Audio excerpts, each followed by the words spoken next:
சத்தான சர்க்கரை வெள்ளிக்கிழங்கு சாகுபடி கண்ணங்கோடு சி ராஜசேகர் அவர்களுடன் நேர்முகம் கேட்கலாம். இப்போ குமரி மாவட்டத்தை பொறுத்த வரைக்கும் மரவள்ளிக்கிழங்கு, சர்க்கரை வெள்ளிக்கிழங்கு, சேனக்கிழங்கு, கேப்பக்கிழங்கு, கருணக்கிழங்கு, கூவக்கிழங்கு இப்படின்னு பல கிழங்குகள் இருந்தாலும் கூட சர்க்கரை வெள்ளிக்கிழங்கு முன்னாடியெல்லாம் நம்ம சின்ன குழந்தையா இருக்கும்போது இந்த பழைய பொருட்களை கொடுத்தா சீனி கிழங்கெல்லாம் கொடுப்பாங்க. அந்த மாதிரி வாங்கி சாப்பிட்ருப்போம். இப்படிப்பட்ட சூழலில் பலவிதமான கிழங்குகள் சாகுபடி பண்ணிட்டு இருந்தாலும் இப்போது சமீபத்தில் சர்க்கரை வெள்ளிக்கிழங்கு சாகுபடி பண்ணி பல இடங்களுக்கு விற்பனையும் பண்ணிட்டு இருக்கிறதா கேள்விப்பட்டோம். உங்களை சந்திக்கிறது மிக்க மகிழ்ச்சி. வணக்கம். வணக்கம். எங்கள் பண்ணையம் ஒருங்கிணைந்த பண்ணையம். அதில் நாங்கள் சர்க்கரை வெள்ளிக்கிழங்கும் சாகுபடி பண்ணுறோம். சுகர் உள்ளவங்க சர்க்கரை வெள்ளிக்கிழங்கு சாப்பிடக்கூடாது அப்படிங்கிற ஒரு நிலை, தவறான ஒரு நிலை ஏற்படுத்தப்பட்டிருக்கு அப்படின்னு தான் சொல்லணும். அப்படி இல்லை. சர்க்கரை வெள்ளிக்கிழங்கு ஒரு விரத நாட்களுக்குள்ளே அவங்களுக்கு ரொம்ப மயக்கம் வராமல் இருக்கிற நிலைக்கு போகாமல் இருக்கிறதுக்கு கூட குளுக்கோஸ் லெவல் குறைய விடாமல் பார்த்துக்கிறதுல சர்க்கரை வெள்ளிக்கிழங்கு தான் முதல் இடத்துல இருக்குது. சரி, சர்க்கரை வெள்ளிக்கிழங்கு சாகுபடி பண்ணுறது, இப்போது இடத்தை தேர்ந்தெடுக்கிறது, என்ன மாதிரிப்பட்ட இடத்துல நம்ம சாகுபடி பண்ணலாம்? கிழங்கு வகை பயிர்களுக்கு கொஞ்சம் மணல் சார்ந்த தரையாக இருந்தால் ரொம்ப நல்லா இருக்கும். பூமிக்கடியில் அது ப்ரொடக்ஷனை நிறுத்தி வைக்கிறதுனால கொஞ்சம் மணல் சார்ந்த நிலமாக இருந்தால் ரொம்ப நல்லா இருக்கும், தோண்டி எடுக்கிறதுக்கு உள்ள வசதி. அப்படி இல்லாத நாம் குவிமுறை நடவு, நம்ம ஏற்கனவே நம்ம மார்த்தாண்டம் பகுதிகளில் எல்லாமே நமக்கு தெரியும். இந்த சேனக்கிழங்கு, மரவள்ளி கிழங்கு வைக்கிறதுக்கு வைப்பாங்களா, அந்த குவிமுறை நடவில் மண்ணை குமிச்சு வச்சுட்டு அது மேலே அந்த தலையை நட்டு வச்சு வளர்த்தலாம். இது எப்படி கிழங்குகளை வச்சு நடவு பண்ணணுமா, விதையா, கண்டா, எப்படி? வள்ளி, சர்க்கரை வள்ளின்னு தானே பேர் சொல்கிறோம். வள்ளின்னா நம்ம அந்த கொடி தான், கொடி வகை பயிர். இப்போ மரவள்ளி கிழங்குங்கிறதையும் நம்ம அந்த குச்சி கிழங்குன்னு சொல்லுவாங்க ஒவ்வொரு ஏரியாவில், இல்லை கப்பக்கிழங்குன்னு சொல்கிறோம். கப்பல்லேருந்து வந்ததுனால கப்பக்கிழங்கு. அதே மாதிரி இது ஒரு டைம் நம்ம பயிர் முடியும் போதே அடுத்து நம்ம நடவுக்கு தயாராக நிலத்தை வச்சுருக்கணும். அப்படி இருந்தால் தான் இதை தொடர்ந்து கொண்டு போக முடியும். 4 மாதத்தில் நமக்கு பலன் கொடுக்கும்.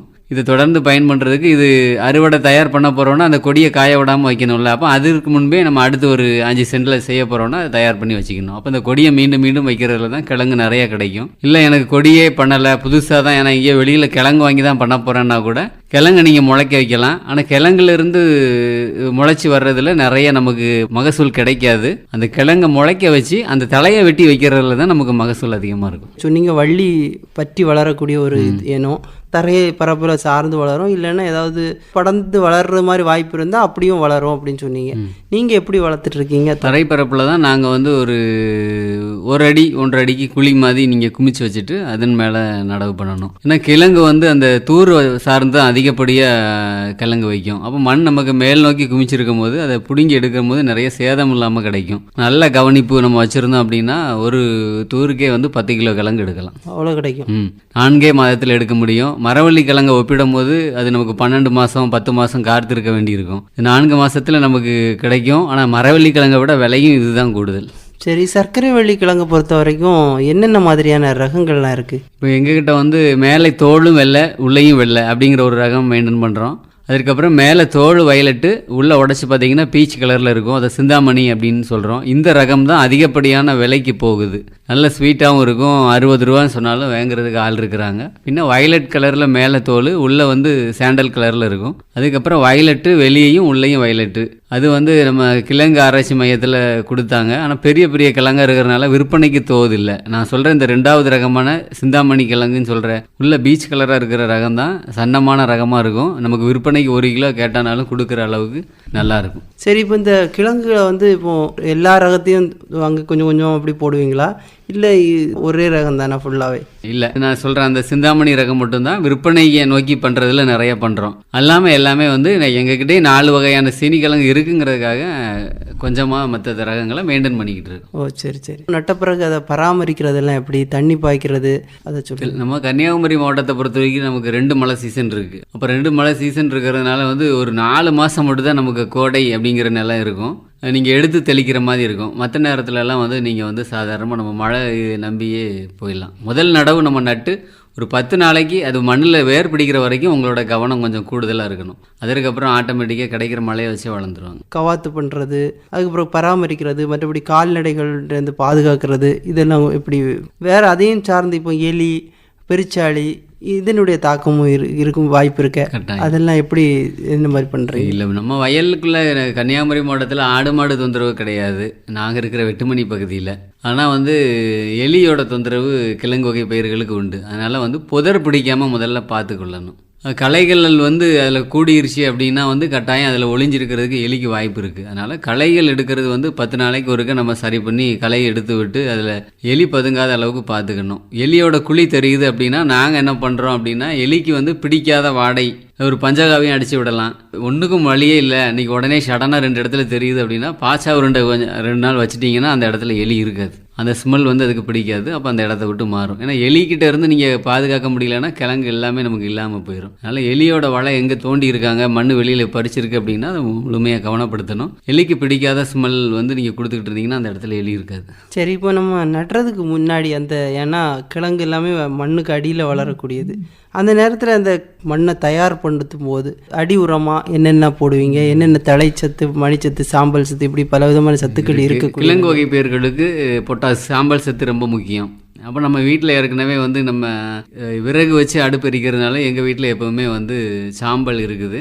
அதுபோக மக்கு உரம், கம்போஸ்ட்டுங்கிற அந்த இலைதலை மக்கு நிறையா வேணும். சாணம் வந்து ரொம்ப அதிகப்படியாக வேணாம். ஏன்னா அடியில் கிழங்கு வகை பயிர்களுக்கு இல்லைன்னா வந்து பூஞ்சான பிரச்சனை வரும். அதனால் சாணமும் சேர்த்துக்கலாம், மீடியமாக சேர்த்துக்கலாம். இந்த இலைதலை மக்கு நிறைய சேர்த்துக்கலாம். அதுபோக சாம்பல் நிறைய போட்டுக்கலாம். போட்டு வளர்ந்தாலே வந்துடும். அதுபோக நீங்கள் மேலே வந்து பூச்சி தாக்குற மாதிரி இருக்குது அப்படின்னா இந்த வேப்ப முன்னாக்கு கரைசல், வேப்ப எண்ணெய் கரைசல், அந்த மாதிரி இதுவும் நீங்கள் கொடுத்துக்கலாம். வேப்பம் புண்ணாக்கு அடிக்கடி கொடுத்துக்கிட்டிங்கன்னா இன்னும் நல்லா வரும். சரி, இப்போ வளரும் போது இலைகளில் ஓட்டை விழுறது, மஞ்சள் அடிக்கிறது, இலைச்சுருள், பூச்சி தாக்குதல், புழு தாக்குதல், பூஞ்சான தாக்குதல் இப்படிலாம் வர்றதுக்கு வாய்ப்பு இருக்குது. ஏன் அப்படின்னா உங்கள் பகுதியில் பார்த்தீங்கன்னா நீர்மட்டம் கூட கொஞ்சம் உயரமாக இருக்கக்கூடிய பகுதி. அங்கே அந்த மாதிரியான பாதிப்புகள் கிழங்குகளை பாதிக்குதா? அதை அப்படி பாதிக்காமல் இருக்கிறதுக்கு முன்னேற்பாடாக ஏதாவது செய்கிறீங்களா?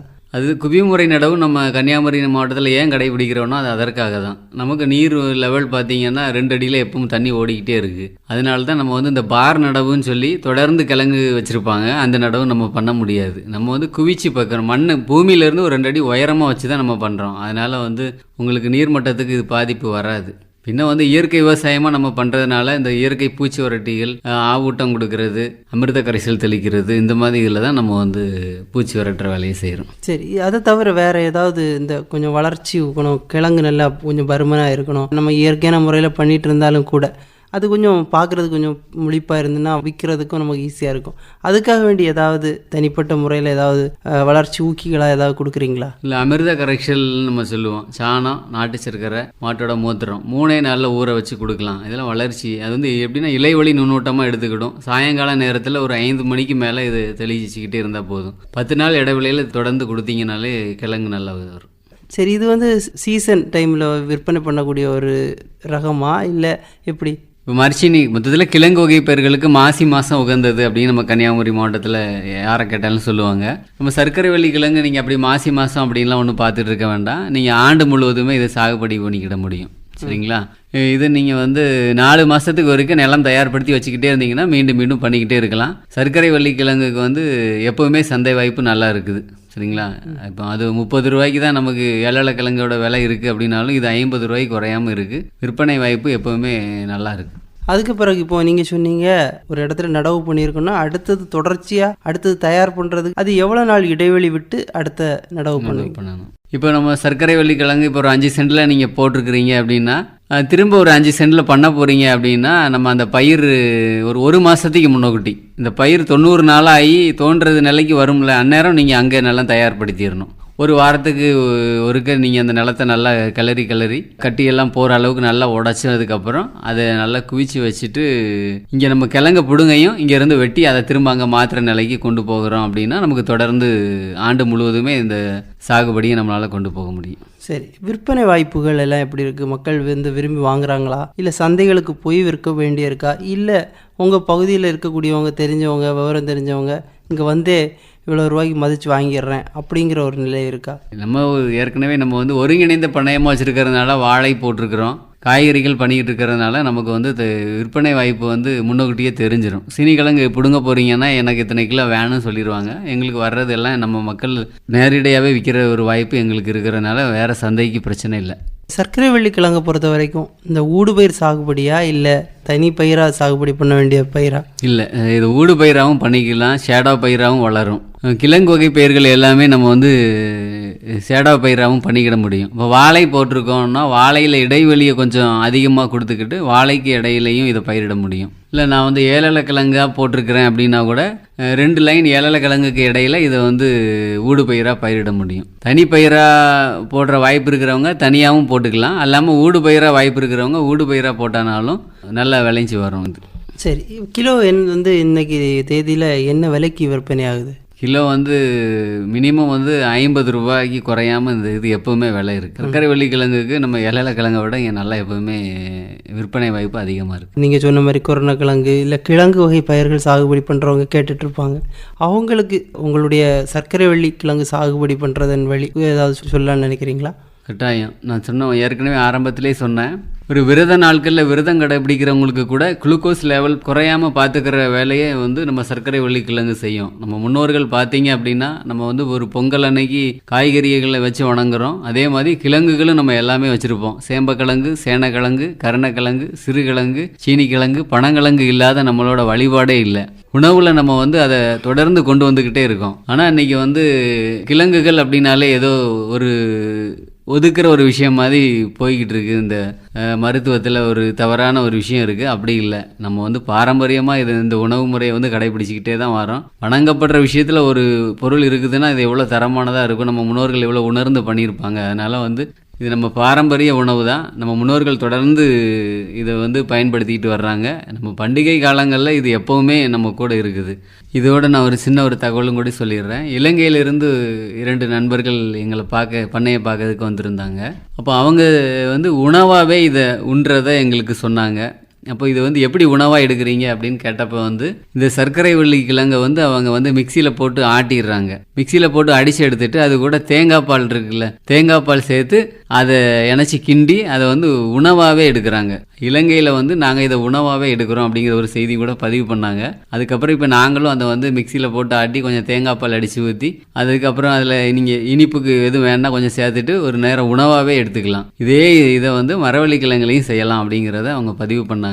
சத்தான சர்க்கரை வள்ளிக்கிழங்கை நம்ம உணவில் எடுத்து நம்ம ஆரோக்கியமாக இருக்கணும் அப்படிங்கிறத நான் நேயர்களுக்கு பதிவு பண்ணுறேன். அதாவது இது வரைக்கும் சர்க்கரை வள்ளிக்கிழங்கு எப்படிலாம் சாகுபடி பண்ணிட்டு இருக்கிறேன், அது மட்டும் இல்லாமல் எந்தெந்த பகுதிகளில் சாகுபடி பண்ணலாம், 4 மாதத்தில் வந்து இது அறுவடை செய்யக்கூடிய ஒரு பயிர், அது மட்டும் இல்லாமல் நிறைய பேர் விரும்பி வாங்கி சாப்பிட்றாங்க. நல்ல ஒரு இயற்கையான முறையில் என்னால் முடிஞ்ச வரைக்கும் வேதியியல் உரங்களும் பயன்படுத்தாதபடி நான் செஞ்சிட்ருக்கிறேன். அதன் மூலம் நான் நிறைய பேருக்கு கொடுத்து விற்பனை வாய்ப்பும் நல்லா தான் இருக்குது. சிறப்பான முறையில் செஞ்சிட்ருக்கிறேன். அப்படிங்கிற மாதிரி சர்க்கரை வள்ளிக்கிழங்கு சாகுபடி அனுபவங்களை நம்முடைய குமரி பண்பலை நேயர்களுக்காக அழகாகவும் தெளிவாகவும் அருமையாகவும் பகிர்ந்துகிட்டமைக்கு ரொம்ப நன்றி. நன்றி. இதுவரை சத்தான சர்க்கரை வள்ளிக்கிழங்கு சாகுபடி கண்ணங்கோடு சி. ராஜசேகர் அவர்களுடன் நேர்முகம் கேட்டீர்கள்.